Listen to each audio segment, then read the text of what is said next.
it feels like you could even argue the case that he's just telling fibs to make himself look good, because the Notebook is written by him.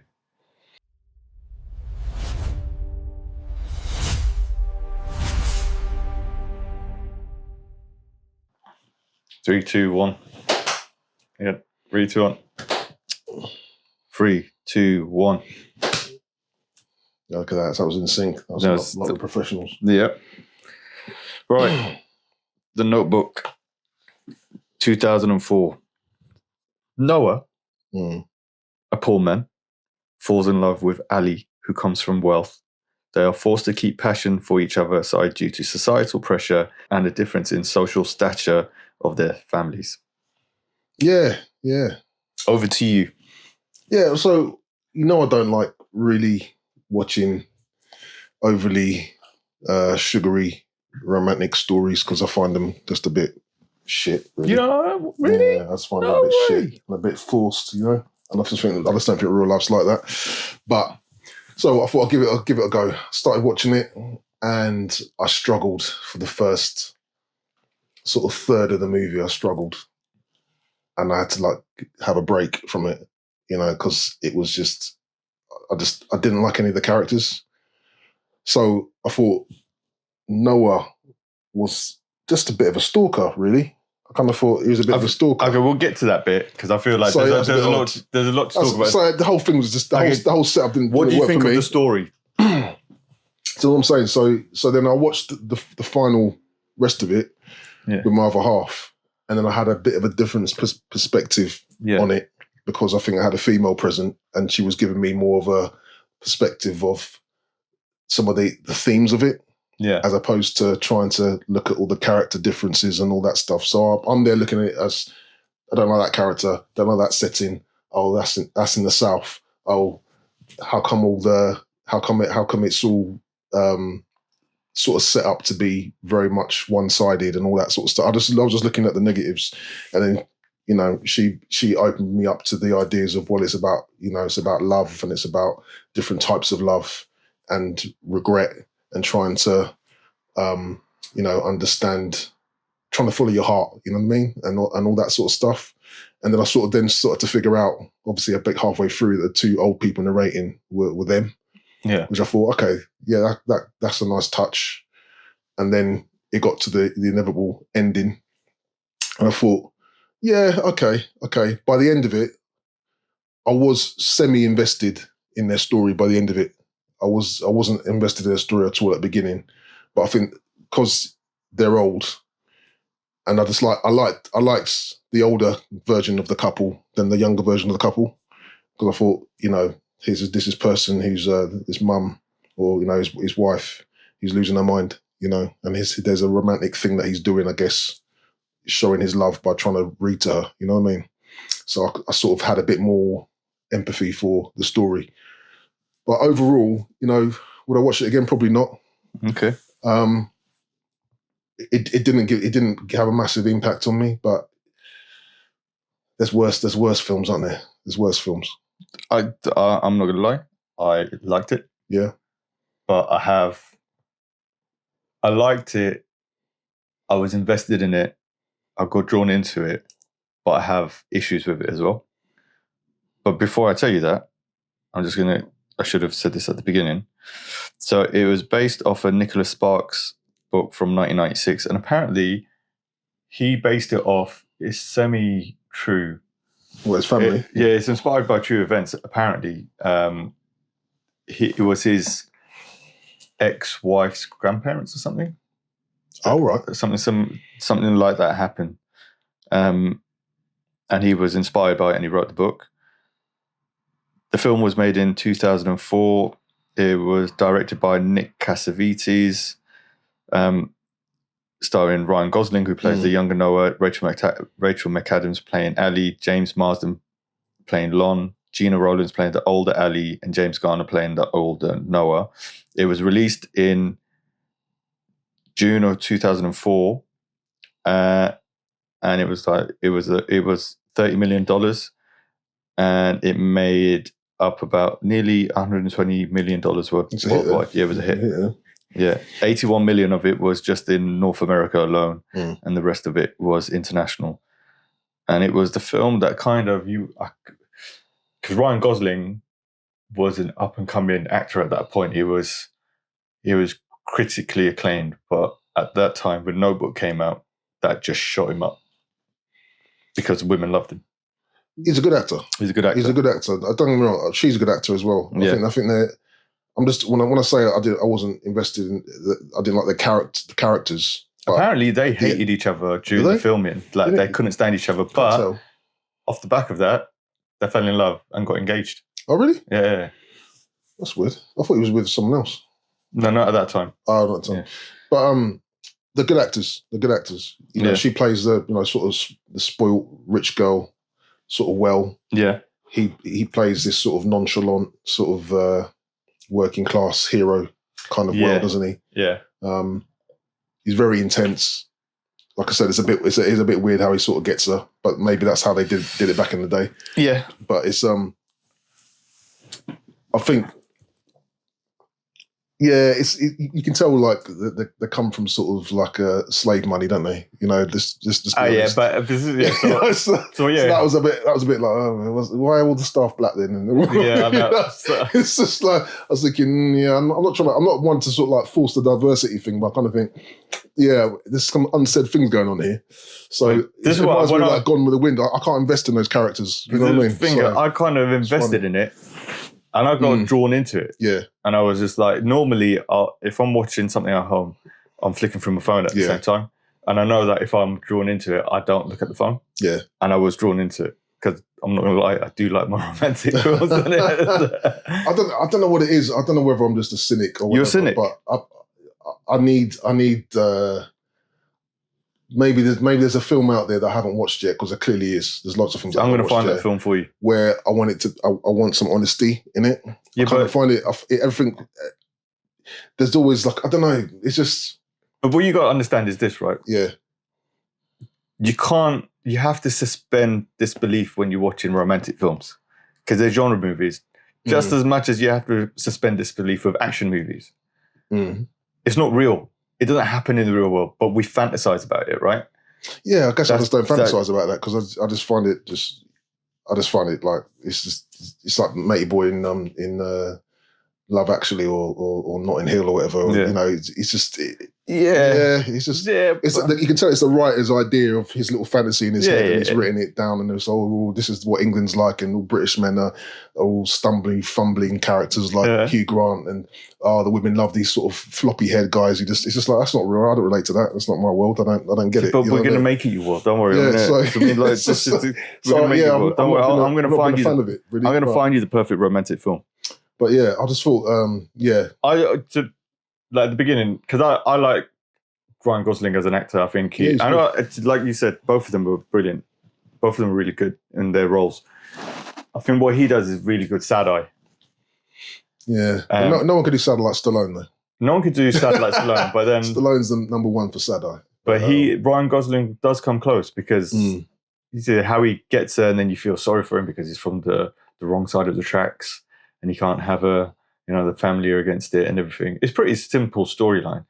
Girl meets boy, they fall in love, families against it, they're drawn apart, will they meet again somewhere down the road? But now pretty you throw a spanner in the works, because she waited for him, not knowing that he wrote all of these letters to her, and then she falls in love with someone else. Now he comes back into her world. What does she do? Yeah, but she was never really in love with that other guy, was she? See, this is the thing, yeah. This is what debate I had with my missus. It's like, I was saying, well, she's just stringing that guy along, sort of thing. And she said, well, not really. There's different types of love. Yeah. There's like the love, like the love of your life, the one that can break you. You know what I mean? And then there's like love where you love a person, you love them wholeheartedly, but it's different. You know what I mean? It's a different type of love. And it was interesting hearing that from a female perspective, because it's like, okay, because this is where, there's some differences in it in terms of our perception of things, you know what I mean? Because I started getting paranoid, right? Because I was thinking, what if I was I'm not in a relationship, obviously, but if I was in a relationship or in marriage, I'd be thinking, am I Lonnie? Am I Lon? Or am I fucking Noah, innit? Yeah. And I'm just like, and anytime she looks at me a certain way, I'll be like, yeah, but it is interesting. It does raise a debate, doesn't it? An interesting debate around, love and security, really, and what people are looking for at different stages in life. When you're young, you're a lot more. You go with your first primal feelings and your instincts, aren't you? It's the passion. Yeah, it's the sex. It's the infatuation. You know what I mean? You're not thinking about stability. You're thinking about the moment. You're thinking about spending time with that person. You're thinking about the excitement of it all. Yeah. But obviously, when you get into your 40s or your 30s and you're older, you think about stability. Yeah, you think about stability. You think about pension plans, longevity. You're thinking about, is this person someone I can talk to? Is a person I can actually relate to, someone that I can actually share good interest in. I don't want to have toxic arguments and all that sort of stuff. So when you look at it from that perspective, it makes sense. There's a different type of love, and I think if I'm being, if I can praise the film in one way, I think it did capture that quite well. Yeah. That, and also as well, I think the other guy, he was quite reasonable, because they did go against certain cliches. So, in some movies you would expect him to be a hothead and angry. He'd be the Billy Zane character. I'm going to go after him. This guy's taking my woman. I'm going to go. But actually, he was quite reasonable. He was like, I don't want to have to convince my fiance if she loves me, sort of thing. And I thought, he's quite a nice guy, really. In the end, quite reasonable. And then I think as well, there's a little bit where when she comes back into his life and he just comes out the house, other actors probably would have been like, there's an immediate reaction. I'm going to run up to her, hug her, and why didn't you write to me? Or none of that. He was just mesmerized because he's been thinking about her for so long, and all of a sudden she's there, and he doesn't know what to say, and he sort of just says nothing. And then, this is obviously pretty social media. And then eventually he knocks on the window, says, "Do you want to come in for something to eat?" You know what I mean? It's just like, and I like that. The way they did that, I thought that was quite interesting. So, what do you think about the class privilege side stuff? How they portrayed that? Yeah, I think they did it in a real simplistic way. I think there's but I don't know what it is. I don't know what the words are, but there's certain Southern films, aren't there, where they really portray it, because you can't not have a Southern film without the heritage of sort of slavery and the all the differences and the oppression and all that sort of stuff, and it's all played out in their class system. You know what I mean? So they sort of hint it a bit, but they don't really delve into it. It's not that film, is it? We're not talking about that. But it's a Southern story, isn't it? It's a Southern story of class, and you have to marry into wealth. But do you think they keep this wealth thing going? Because it reminds me like Blanche in Streetcar Named Desire and stuff. You know what I mean? But this is the thing. Do you think that they romanticize the whole privilege and class thing? Because like you've mentioned before, we started recording about the whole black servants and everything like that, right? No one looks upset. That was another thing that I was thinking. Literally the whole way through. Yeah, but it's like that. Servants all look happy. It's like, you know what? I'll pack your bag and all that kind of stuff. But on the flip side, you got the other side of the tracks where little boys dancing. It's like I'm having. A good that time. bit. I started cracking up, and Mrs. didn't understand why I was laughing, sort of thing. But it reminded me of. Remember Dave Chappelle? And he's sitting on the plane, and the woman comes and says to him, so what would you like? We've got chicken or fish. And then that little dancing guy he starts dancing and says, we're back in the game, boy. I can hear some music. You know what I mean? And this reminded me of that little you know what I mean? And Dave Chappelle's sitting like, right, okay, I'll have fried chicken then. You know what I mean? It made me laugh. I was just laughing at that bit. I thought, come on, boy, dance. But you know what they're trying to do at that point is they're trying to portray Noah as this. He's just a really good guy. Yeah, good guy. Yeah, he doesn't care about. He mixes with everyone, like him and his dad. They've got the little black boy dancing. So that means they're good. They're good people. Yeah, good people. Just bang that knee, keep playing that banjo, boy. That did make me laugh. And then the fact because let's just emphasize how good he is. He shares the stage with the little black boy. He gets up there. Yeah, exactly. Real good people down here. Oh man. But it's just, but it was funny to me that that. But I know what you're saying though. They're trying to emphasise that that it's we're all together here. There's no differences. But obviously you're my servants. But let's not talk about that. Let's not talk about that. Yeah, go pack the bags and set the table. It's fine. And your great granddaddy used to work for me. I didn't pay him, but he used to work for me. He was, but it's but that's those Southern stories. I mean, maybe we'll have to talk about what films there are that really go into that Southern story, because I know you got the Gone with the Wind, which we'll all be watching at some point. We will. I'll have a lot to say about that. But you got your Guns, you got Streetcar Named Desire as well. But I know that wasn't necessarily set in the South, but she was from the South, and then she goes to Chicago or something like that. Yeah, so it's like like that sort of juxtaposition. Colour Purple. Yeah, those all those sort of Southern movies where there's a story to be told, because it's like a whole different country in itself, isn't it? What goes on down there. What did you think about the idea of free will and free choice?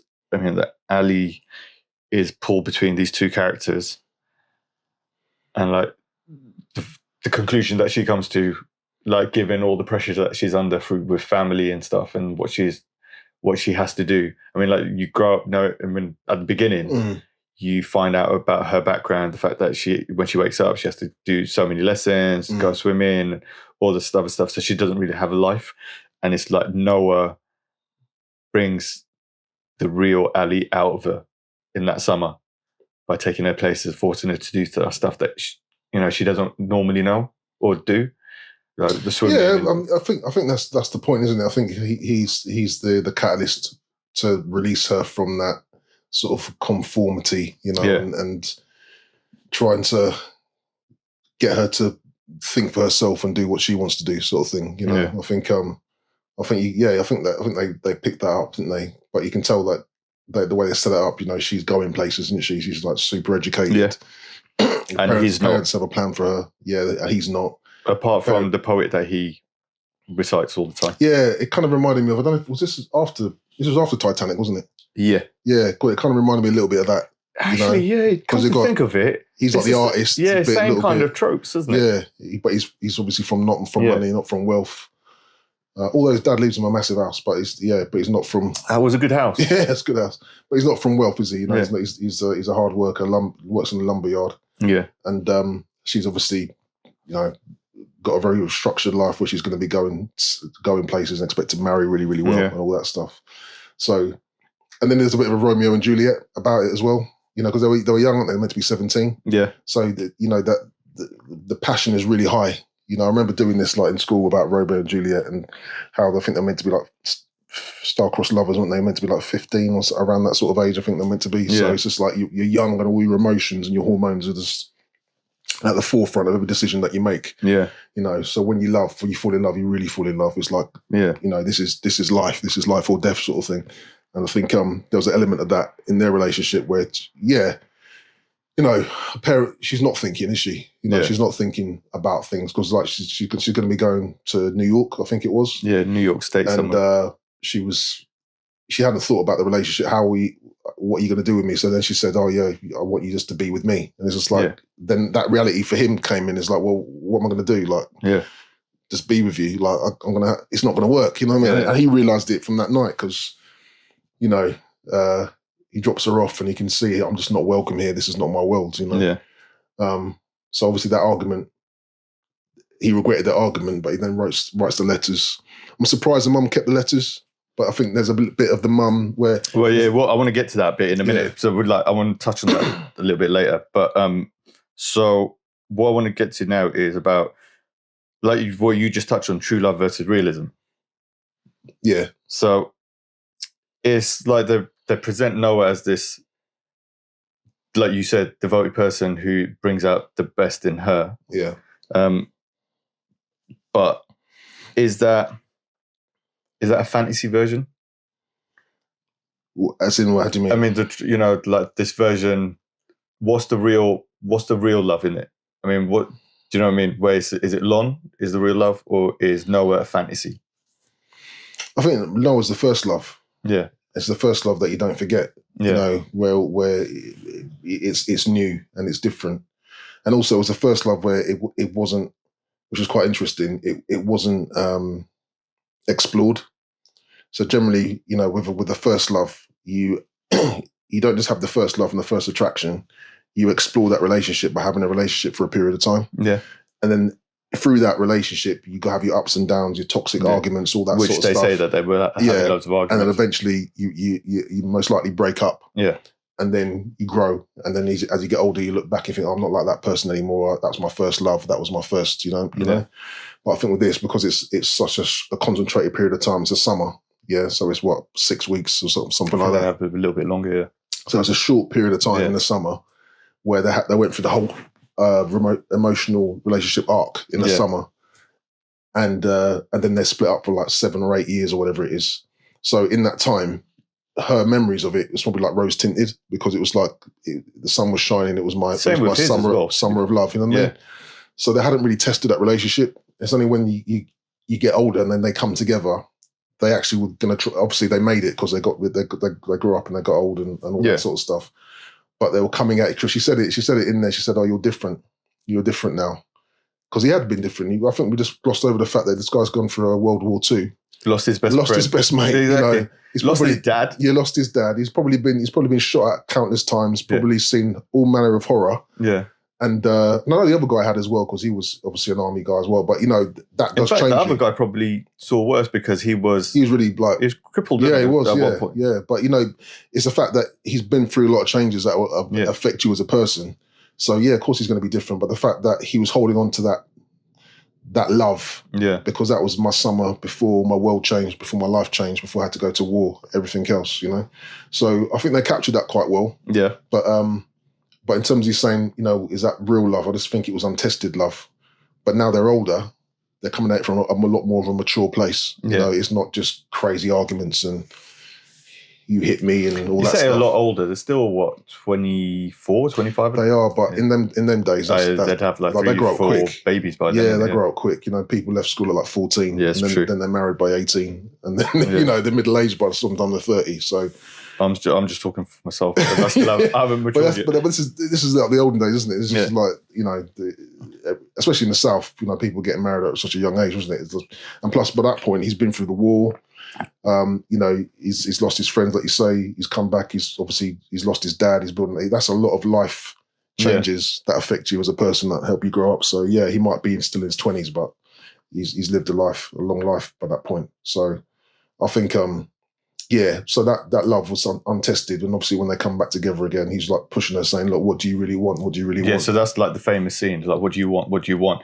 But is that forcing her to make a choice that she doesn't necessarily want to make at that point? I think she has to make that choice, though. Yeah, you can't. I mean, you intentionally went back and found him. You saw him in the paper. You didn't have to go find him. Yeah, you went and found him. You spent the whole day and night with him, slept with him a few times. Yeah, of course. Yeah, they made an emphasis of that. So you slept with him a few times. You can't really do that to a person that you say you love. That's the other thing, right? And then say, okay, I'm just going to go back to my guy now. Like, especially the fact that you emphasise as well. It's like, is this what I've been missing out on all this time? Yeah, exactly. And now you're going back to Lon. It's like, what's he done? Yeah, exactly. Yeah, like, so it's kind of like he's well within his rights to say, what the hell is this? Like, what do you want? What do you want from me? I didn't come looking for you. Yeah, you know? I could have done, but I didn't come looking for you. You know, I saw you that one time, but then I saw you with your boyfriend, and I respected the fact because he was dropping off to the bus, didn't he? Yeah. He thought, I'm going to go, get my girl, put her in my arms, but she's there talking to her bloke, and he thought, okay, I'll leave you alone. He left her alone and went on to live his life. You came and found him. He didn't really go on to live his life. He's still like yearning and pining. He was yearning, but he didn't. My point is, he didn't bother her. Yeah, you know, he didn't bother her. He could have gone in there and trying to say, hey, I'm back. Baby, come on. You know what I mean? Yeah. He didn't do that, you know. So she found him. So you can't come and find him, you know, sleep with him, you know, all that stuff. Have this amazing romantic night or whatever. The guy's like worked his socks off to try and make it like perfect romance, like get the boat out, go through the lake, you know, show you all these wonderful things, set up your art painting canvas or whatever, so you can paint on the balcony and look at this, you know, come on, this guy was working hard. He was working at, you know, elite level. Imagine if she didn't, romance, isn't it? That's like elite level romance, that is. Imagine if she didn't come and he has to settle down with someone else. But he nearly did, didn't he? No, but I'm just saying, it's just that married woman.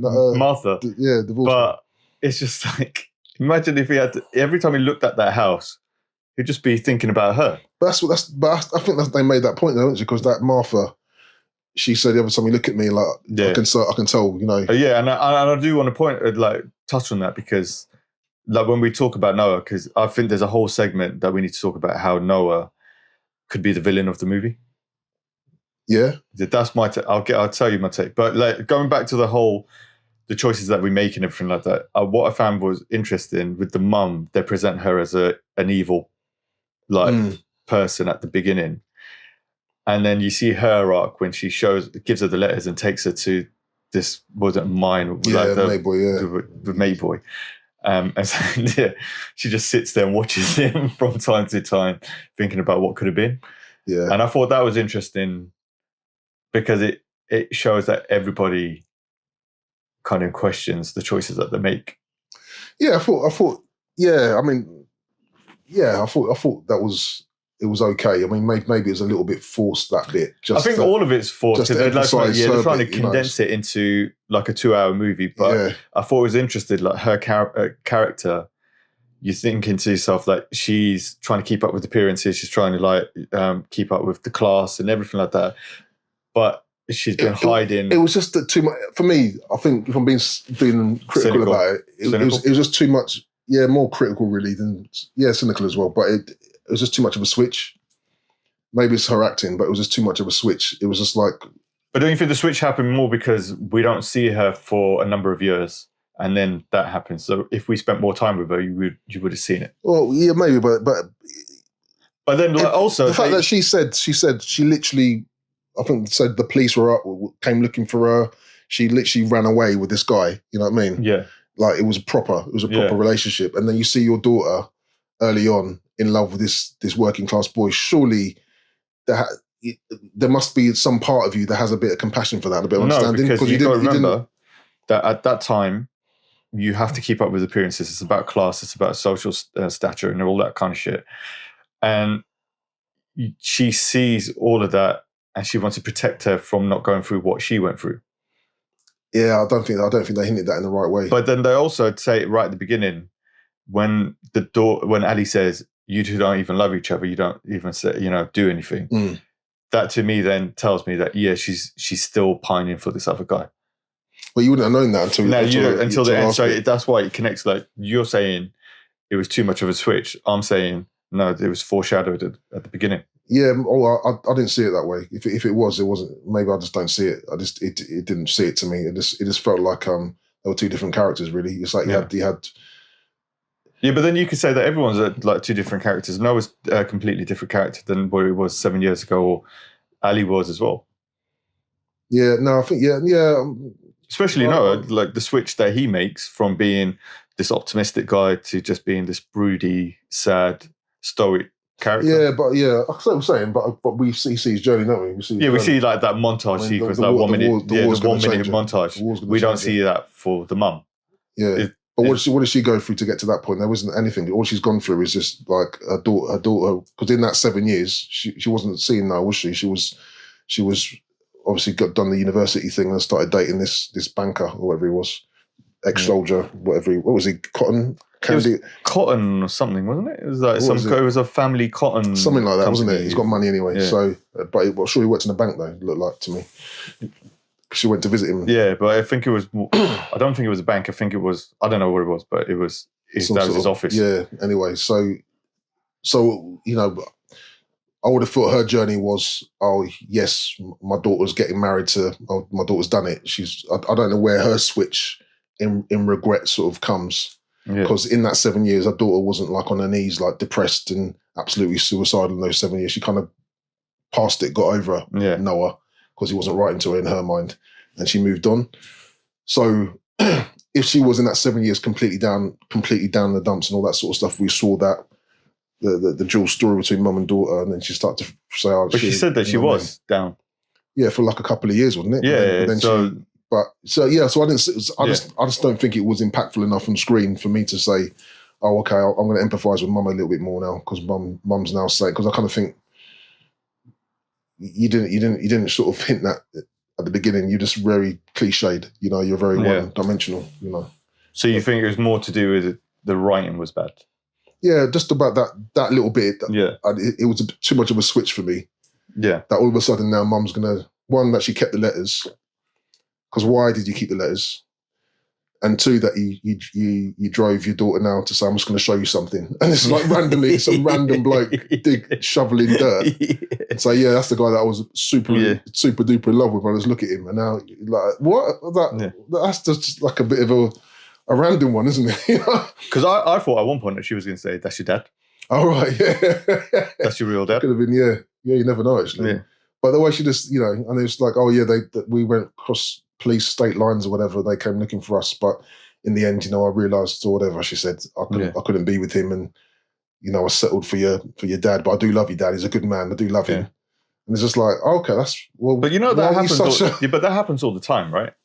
Yeah, of course it does, of course it does, but my point is, I didn't see it enough for me to empathise with mum's character, to say, okay, yeah, mum, because your daughter's going through it, and there's no part of you that can empathise with your daughter because you literally went through it yourself. Yeah, and you're regretting it. You must be regretting it because you drive down there and look at him. I think so. Don't you want your daughter to be? You know what I mean? I just kind of thought, come on. I think I kind of got it unconnected with it because I know of some stories in the Asian community where pretty much the same thing had happened. Yeah, and like you see them years later where they've got kids and their daughters getting married, and they're happily married in that, but you could tell that there was a connection with the person before. Yeah. And it happens today, and it still happens because of religion, faith, and community and stuff like that. Yeah. But if you live in a life of regret, then, you got to question yourself, haven't you? About what it is that you want from life, really. I think a lot of it. Because if you're happy, you're happy, aren't you? Yeah, you wouldn't be looking back and saying, oh, yeah, what if? You'd be like, well, I'm actually happy. This is what I want. But if you're not happy, then I don't know what you're doing. Really. So you're saying that you've never looked back and regretted, or looked at your life and said, "What if I went?" Yeah, we have not to the point of you hate your life. I mean, that's. Well, she doesn't hate her life, does she? Yeah, but she's driving there every so often to look at the guy that she was in love with. Yeah, but out of curiosity, isn't it? It's like he's just shoveling dirt. Yes, I don't know what more she's expecting. She's just looking at him like he's shoveling dirt. I don't know what's more.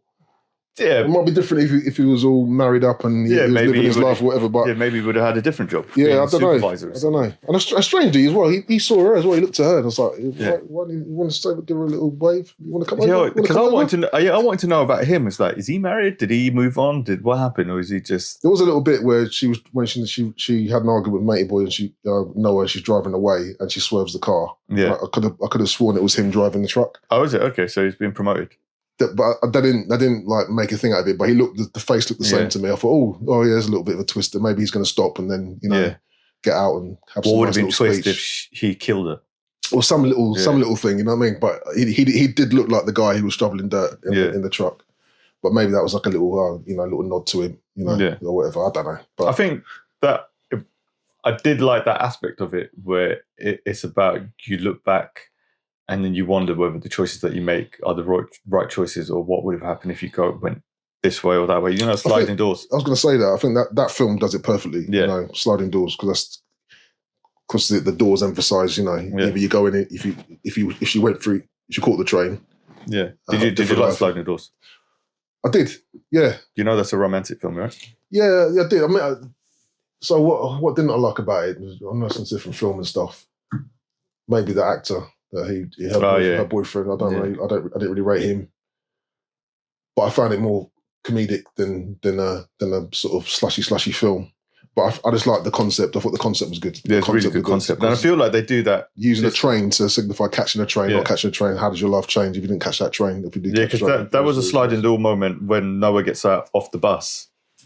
If he didn't get off the bus, he wouldn't have seen her. And then there was a sliding door moment where he sees her with Lon. Yeah. And he walks away. Like, if he had walked in, what would have happened? Or if she had caught his eye, what would have happened? So that's what I was thinking when I was watching that bit. I was like, these are sliding door moments. Yeah.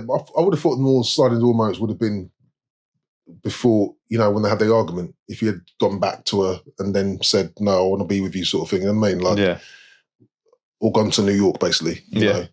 Because that would have been. But he doesn't know where exactly she is, and he's no. It's just that night. That night when they had the argument, and then he goes off Like, he hadn't gone off and stayed and said, yeah, whatever your parents say, I'm coming with you. I'm going to go to New York with you, you know, where maybe they would have fizzled out, you know what I mean? Because like I said to you before, that was first love, and first love hadn't been tested yet, you know, because they were still young and everything else. But the fact Do you think it was a good depiction of first love with the volatility and everything at the beginning? Yeah, because they're young. You know, they're young. It was a little bit toxic, yes, but I think, like I said about the Romeo and Juliet thing, you know, it's just overly passionate when you're that age. Yeah. You know, you're feeling feelings you haven't felt before. You've never been in a relationship before. You don't know what is the best way of acting. You only, you know, you're looking at your parents and other people. You don't know what it's like to be in a relationship, you know. So, and all your emotions and hormones are right at the surface. So everything's just impulse. So I think, when you're younger, that's what it is. It's you love hard, you hate hard, you fall in love, you fall out of love. Yeah, it's like heightened. It's all heightened. And so when you fast forward to them as an older couple, how did you find that, the portrayal? I just thought because they've been through stuff now, more so him than her, really. I mean, she's been through stuff, obviously, but in a different way. Obviously, she was a nurse through the war, so she's seen stuff and everything else. But I just think, you know, that war experience had to have changed a person, especially when you lose your best friend. You know, and the fact that, because I was saying this to Mrs. I was watching, I think the fact that this guy survives the war, and managed to come back, kind of like it's all meant to be, in a way. Because, you know, literally the millions of people his age he just died.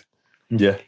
So, and I started to think about, you know, people that did come back from the war or have come back from a period of war in any era, what that does for you to come back to a town that you had left. You're going to be different. Yeah.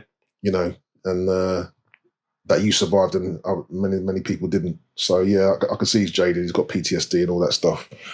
But the thing that he held on to, that shining light, was that girl that he thought was probably like perfection, really. And do you think that's why he stays with her in the care home? Yeah, because of that. Because it's so ingrained in his. Yeah, psyche. Yeah. I was thinking, though, was that care home the same house that he built? I thought that as well. It looked very similar. Yeah, and then I was thinking, but they never said about. They don't mention anything. He's clearly not the boss, is he? Because he's getting told to go where to be. So I don't know whether he.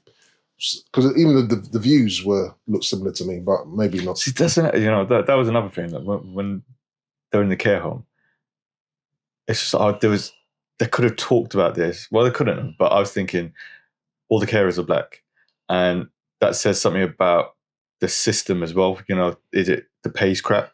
Yeah. That's why, you know, they've got black people in there, because obviously, you know, back in the day, they would get underpaid compared to anyone else. But they don't touch on any of that. Yeah, they don't. But then, these guys are just really happy to be there. Just like, hey. It's that dancing boy again. I just feel like dancing. But I guess, to be fair to them, it's not that movie, is it? It's not that type of movie. But did you think that? Did you think that? I did, because it stood out for me a lot. I was saying it straight away. I was watching. Wait a minute. It's like pretty much all the staff and all the helpers and everybody else and all the service of black sort of thing. I thought it stood out for me. Yeah. But I think, what is it, made in 2004? Made in 2004, but I think it must be set in the 80s. Yeah, it must be, yeah. Because if you look at the timeline. Yeah, it must have been, yeah. So, yeah, maybe the director wasn't, you know, they're not conscious about it. Yeah, you know 80s or 90s, probably 90s. But yeah, I don't think they were conscious. Maybe because that was made now, you know, you probably had to change it a little bit. But but I'm not saying make it diverse. I'm saying address it. Yeah, but because if it wasn't addressed in the book.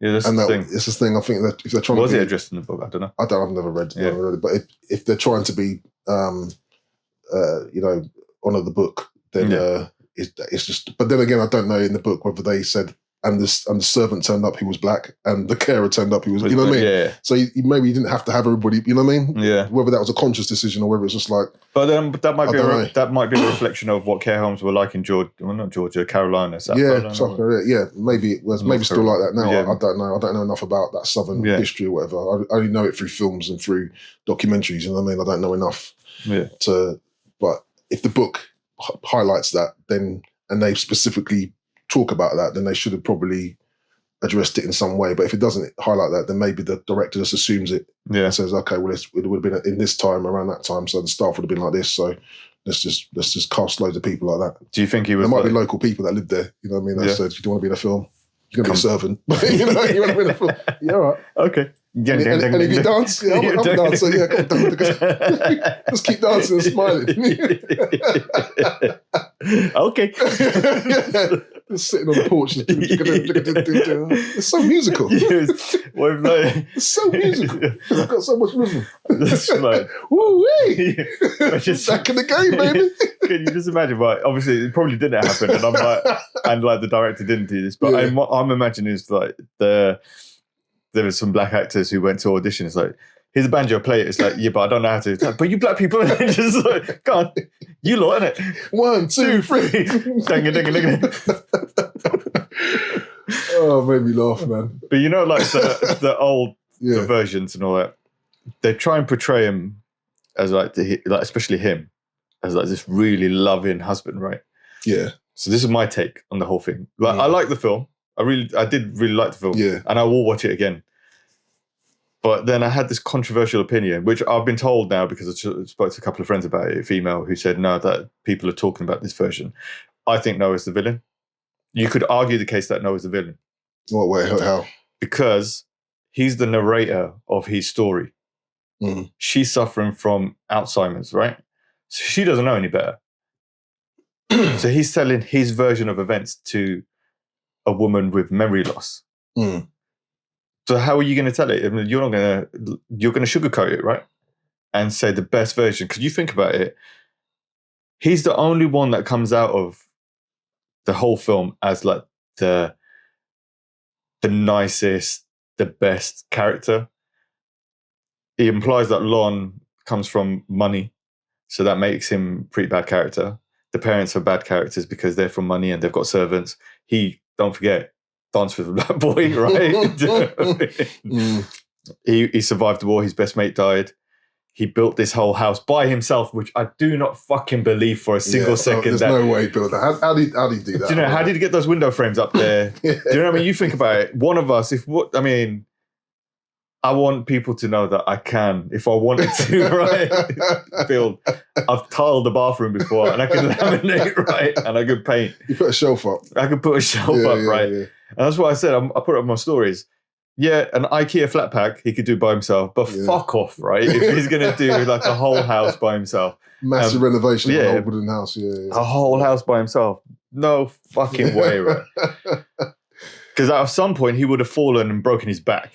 Yeah, and plus in those days as well, you didn't have all the old equipment like you exactly scaffolding or anything, scaffolding and all that stuff. So I don't believe that for a single second, right? But somehow he built this whole thing by himself. So it feels like you could even argue the case that he's just telling fibs to make himself look good because the Notebook is written by him. Yeah, that is an interesting take, but wouldn't you say that about every film that's narrated? No, but then I haven't finished it.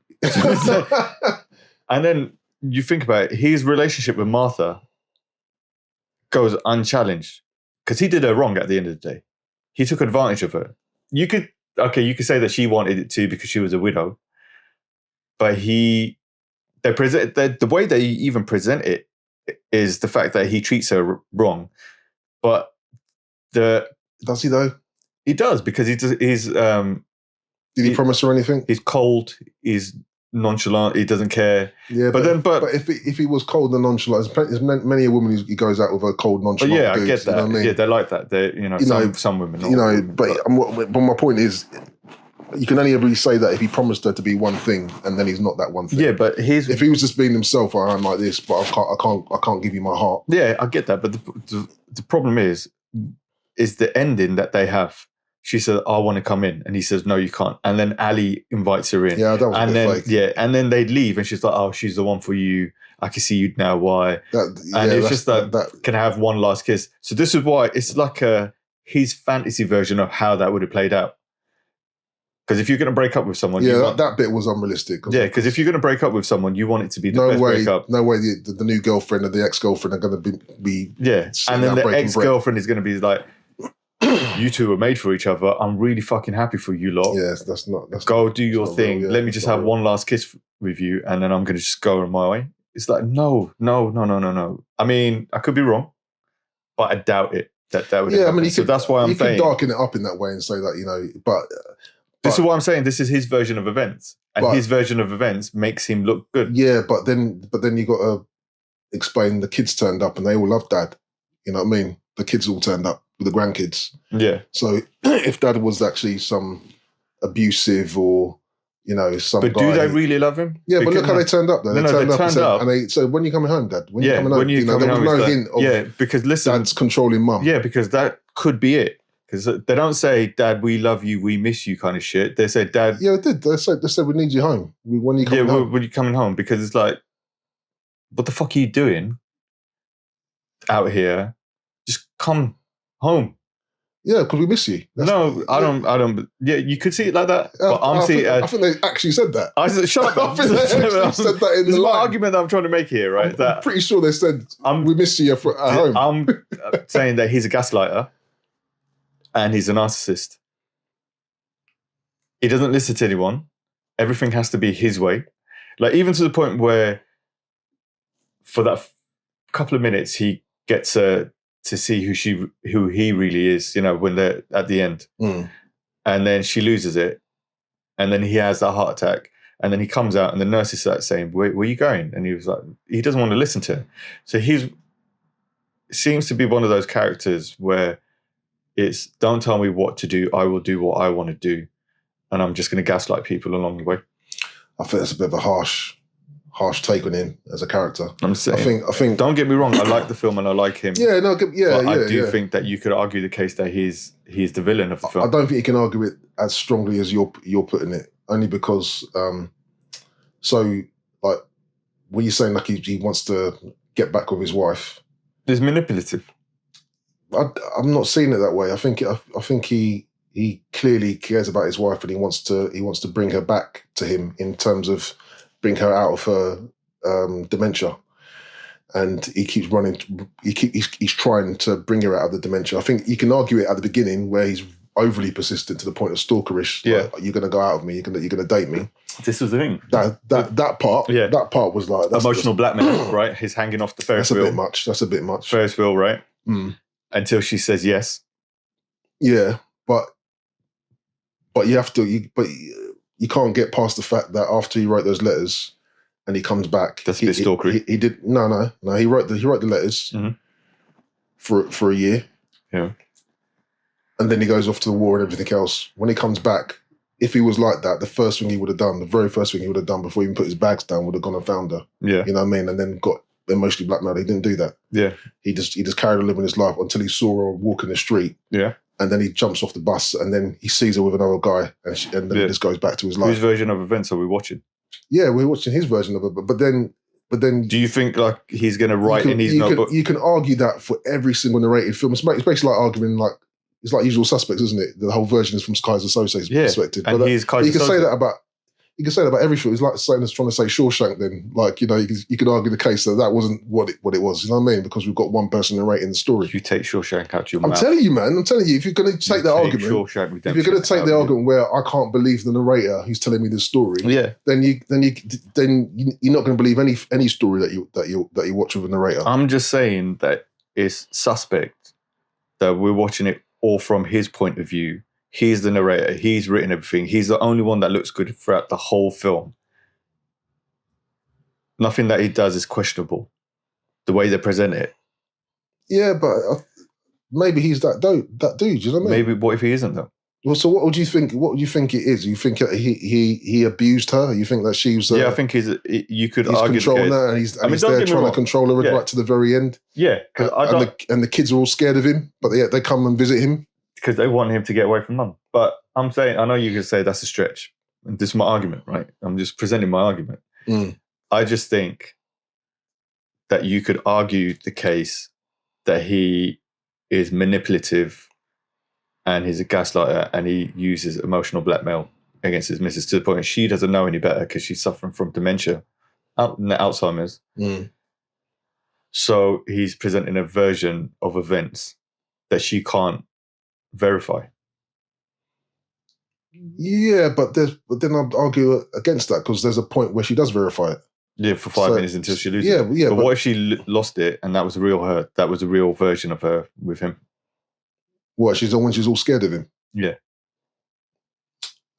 But she says before that, oh yeah, that's about us. Oh yeah, oh, how's the children? Oh, tell them I love the children. Da da da da. And then she says, oh, who are you? Yeah. And then she's all scared. She didn't say, oh my God, Noah. Oh no. She said, oh, who are you? You know, like she just lost it again. Can I just say your reenactment? What's that? I'm gonna get an Oscar one day. But you know what I mean? It's that. So I can't agree with you on that. Yeah, I can't agree with you on that. You don't think that you can't argue the case that he is a villain? And the thing is, here's the other thing. He presents Lon, who is a really nice guy, and the parents as if there are going to be any villains, it's going to be them lot. Mm. When Lon didn't do anything wrong. If anything, he's the victim of the film. Yeah, no. He's the victim and Martha's the victim. I don't know about Martha. I think Martha went into that relationship with her eyes fully open. This is a guy who's got PTSD coming out of the war. He's got this long scraggly beard. Yeah. You know, he just works, he lives alone, working on the house all day. You know, he's not giving you enough in a relationship, but yet you're still coming back every single day. Yeah, because she's got no one else and she's lost her husband. So I find that quite sad. Yeah, but you got to remember those types of communities. Tinder wasn't around. Yeah, but you can't blame him for that. Yeah, but Tinder wasn't around then, so you can't just say, fuck you. But you can't sit and say he's a villain because she keeps trying to, persist with this relationship with this guy who's not really giving her much.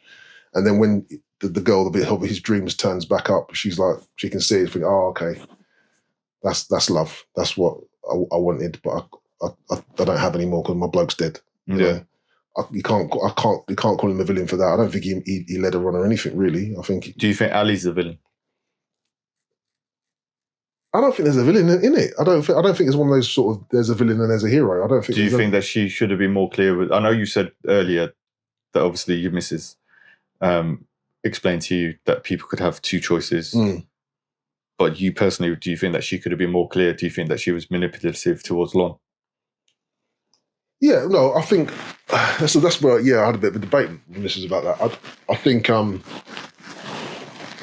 first I thought she didn't really love him, but she was just going with him because it was his security, you know, and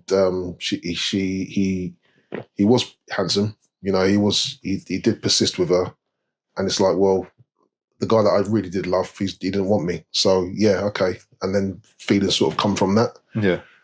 But then when her guy turns back up again, she intentionally went to go and see him. You know what I mean? That's the guy she really wants. So do you think she was wrong to do that?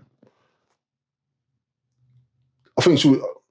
Yeah, I see your point. I think not only that, you could go and see him. I think she had to do it, though. Yeah, she had to do it. She had to do it. So, yes, she was wrong to do it, but she had to do it. Yeah, she had to do it. I don't she was right in the end. Yeah, she was right in the end. But the thing is, that she still says to Lon right up until the last second, I really love you. So why is she saying that? When she knows her heart's with Noah. Because, I see your point in that point. Because at that point, you could say, listen, I love you, but my heart's with. But she's still giving him the impression that she's going to go with him. Yeah, no, you're right. No, when you put it, when I remember that scene, yeah, she did say that. She didn't say I'm in love with somebody else. Yeah, she doesn't say any of that. She didn't say that. So yeah, there is a debate there, but she had to. She had to. Yeah, she had to. And also, I think it's probably like a bit of a guilt love, isn't it? It's like I do love you, but I'm just, this other guy I'm completely besotted with. You know what I mean? I wonder if when people watch that movie for the first time, they came out of it and that's what they were thinking about. Did they make the right choices? Do they really love their? Maybe partner? That's what the director was trying to. Obviously, the writer was probably trying to get people to think about. Yeah. I think, like I say, was Sliding Doors made around that time as well? Sliding Doors was made like 98. And 98. This was Interesting. Yeah, 98. So yeah, this is a bit later than that. Yeah. I think Sliding Doors did it a bit better. But yeah, I think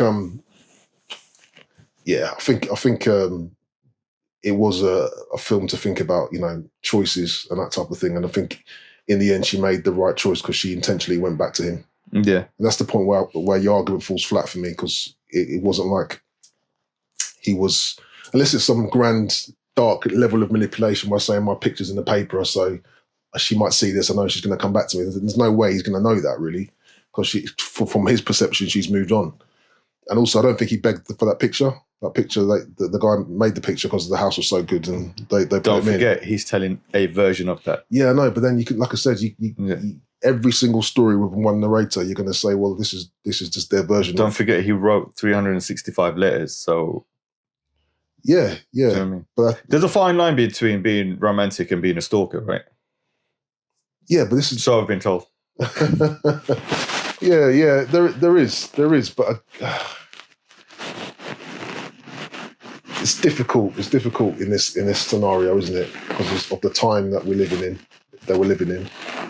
There's something very, very personal about a handwritten letter, than there is about someone making 100 calls on a mobile, or stalking someone on DMs or whatever. You know what I mean? Yeah, it's a very different thing. I've never. It's a very different thing. I think handwritten letters, especially old school.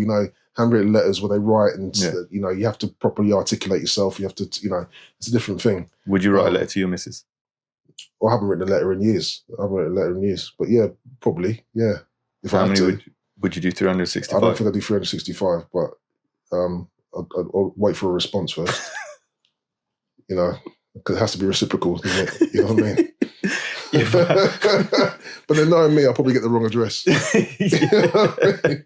So I'll have to just keep trying until I get the right address. But how many letters would you send before you think, fuck it, I don't care anymore? Yeah, 365 is a lot. Yeah, but what's your cutoff point? I don't know, man. I don't know. I mean, just in case your wife was watching right now, a lot of writing, as many as it takes. But yeah, there's something about that time, isn't there? Writing letters and everything else. And also as well, you got to remember, she said to him later on, "Why don't you write to me?" Yeah, I was waiting. I was writing. You write to me. And I was just that's the point. So that's why. But that's the point where I think I've seen that clip before. It's just like, just fucking say it. Just fucking say it that you wrote it. Yeah. That's the thing. Yeah. So but you know what I thought would have been a good twist, because up until towards the end when because I knew she was Ali. The older version was Ali. Yeah. Because it's pretty apparent, but. What I thought was clever was they didn't reveal that he was Noah until towards the end. Yeah. It could have been Lon. Yeah, you're right. It could have been Lon all that time, and it could have been, and that would have been a twist on a fucking half there. And if it was Lon, and that would have been like fuck. Yeah, you're right, because I think that's the bit where he says they lived happily ever after or something like that, and that's the bit where who did she get with or something like that, and that's when he sort of reveals it. They could have built that up a little bit more. They could have done, yeah. But the only thing with the casting wise, I mean, the actors were good, but they didn't look anything like each other, did they? Oh no, James Garner. There's got to be some believability. Yeah, James Garner looks nothing like Ron Gosling. The facial features. There was a bit where they even show younger pictures of themselves, and they were like, "Well, that's not him." Yeah. You know what I mean? So I don't know. But small thing. Gina Rowlands, who plays the older version of Ali, is the director's mum. No way. Yeah. Really. She's a good actor. Yeah, she's very good. She got acting background. Yeah, because her husband is John Cassavetes, who was Nick Cassavetes' dad, but they were from the old school independent cinema, American independent cinema. So they would have been the 70s, their 70s, 60s and 70s. Yeah, that would have been their time. Yeah, they were good. What about him? The guy stars Noah. I've seen him in something else. James Garner. Yeah. He's like a matinee idol from the 50s. Yeah, I thought I've seen him. He did like Doris Day movies. He's done like war movies. Yeah, he's done loads of proper old school. Some things. Then he did a TV show. Can't remember what it's called now though, but that was quite big. Yeah, he was a superstar back in the day. Oh, okay. Yeah. He was good. He's solid. Yeah, he was good. Solid. I believed him. I believe that bit where he's crying on the bed, and I believed him. Yeah, believed him. But I think they're all good.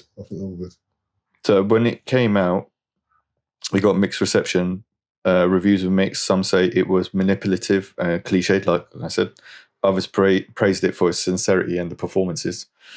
For me, like I said, it started off being oh, I don't like this, I can't get into this, and then I started to enjoy it. Yeah, and my mind changed, and I started to have empathy for the characters because I started to understand it a bit more. So overall, it was. I probably wouldn't watch it again. Yeah, I'd say your mind was changed, but not enough for you to watch it again. Not enough for me to watch it again. Nah, I'm not going through all that again. No, I'd happily watch it again. Yeah, I'd happily watch it again. No. I was getting messages from people because I put it up on my stories that I was watching it, and I gave it's not like, Shawshank. I gave it like a 7.5 out of 10, and then I was just getting the messages that I was getting back was, "Can't believe you haven't seen this before. This is a classic." Oh really? Yeah. I'm not. But but from women and men. Oh really? Cool. Yeah, that's cool. Cool for them. One mate was saying, like, there's a guy. He said you should have given it 9 out of 10. I was like, nah, mate. It's a 7.5. I'm happy for him that he feels that way. Yeah. I really am. I don't know where he's living, but yeah, I was not feeling that to that level of joy. Yeah, but it was solid work in the end, and I thought they told the story pretty well. Probably a bit too long. Yeah, it's over 2 hours. I don't think it need to be over 2 hours. But I get they're trying to make that. What's that word where it's a bit like Odyssey or something, where it's like this whole story you're telling, like a big. Well, it's like a word for it, isn't there, in film, where you're telling a big story of someone's life. Yeah, the word's lost me now. Yeah, you know what I mean? So we're just going to have to go with big story. There's like a posh word for it, isn't it? But so I get they were probably trying to do that. It's like you can imagine that as a miniseries, couldn't you? Like a little 6 I think if it was, because obviously it was based on the book, it would be. It could probably be if we remade it now as a 6-part. Really, it'd probably be pretty good actually. Yeah, you can get all those tropes in there. You can get all those, some of the stuff that went on. It'd be a Jason Statham movie.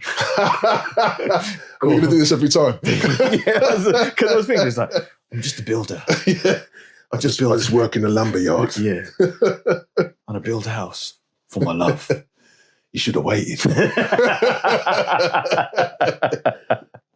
Gotta come back. You should have waited. Oh, Jason.